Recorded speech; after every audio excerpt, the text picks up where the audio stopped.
Adanya keterlambatan pemanfaatan dana pinjaman daerah untuk pemulihan ekonomi nasional PEN di Kota Gorontalo lebih diakibatkan oleh adanya penyesuaian item kegiatan yang mengalami perubahan.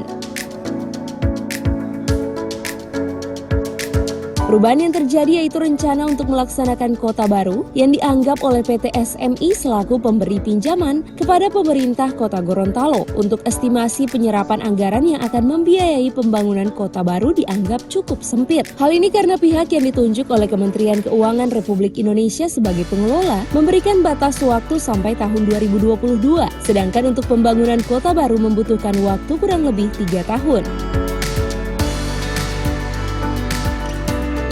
Untuk anggaran yang sebelumnya dimanfaatkan pembangunan kota baru, dialihkan membiayai 6 program penting lainnya, yakni peningkatan Jalan Lupoyo, perbaikan saluran seluruh kecamatan dalam rangka penanganan genangan air dan banjir, perbaikan penerangan jalan umum PJU, penambahan armada pemadam kebakaran, penambahan alat kesehatan dan sarana prasarana lainnya.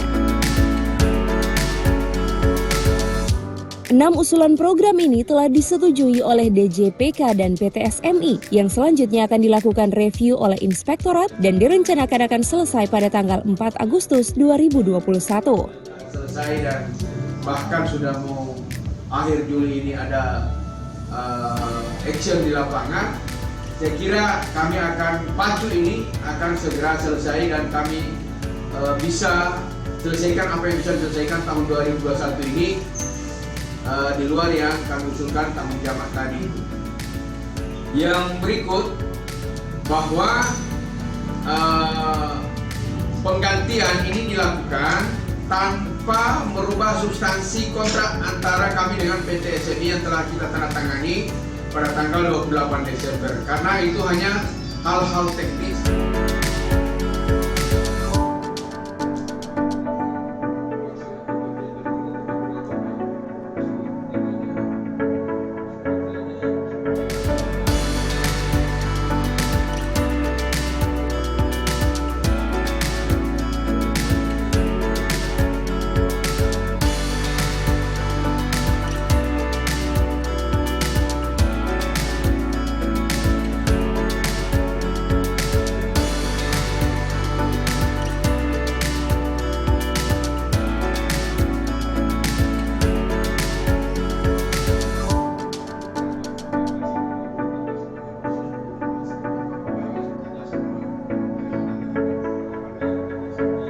Tim Liputan Advertorial Mimosa TV.